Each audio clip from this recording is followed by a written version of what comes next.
To consider a bill on the floor, the Senate first must agree to bring it up, typically by agreeing to a unanimous consent request or by voting to adopt a motion to proceed to the bill, as discussed earlier.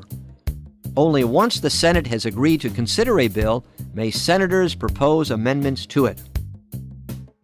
Perhaps the modern Senate's defining feature is the potential difficulty of reaching a final vote on a matter. Most questions that the Senate considers, from a motion to proceed to a bill to each amendment to the bill itself, are not subject to any debate limit. Simply put, Senate rules provide no way for a simple numerical majority to cut off or otherwise impose a debate limit and move to a final vote. As a result, senators can effectively wage or threaten to wage a filibuster.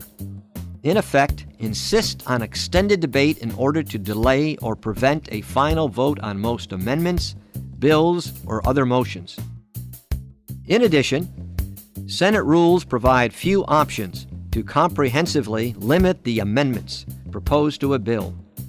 Unlike the House, for example, under most circumstances, amendments in the Senate need not be germane, and amendments sometimes involve subject matter unrelated to the bill in question.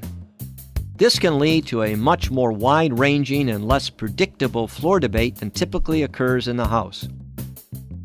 Senate Rule 22, often called the cloture rule, does allow a supermajority to limit debate on a bill, amendment, or motion. In addition, in the case of a bill, cloture limits the amendments that can be offered. Supporters of, for instance, a bill under floor consideration can file a cloture motion, signed by at least 16 senators. 2 days of session later, senators vote on the cloture motion. If 3/5, usually 60 senators, agree, then further consideration of the bill is limited to 30 hours, during which only amendments from a pre-specified list of germane ones can be offered. After this final period of consideration, the Senate will take a final vote on the bill.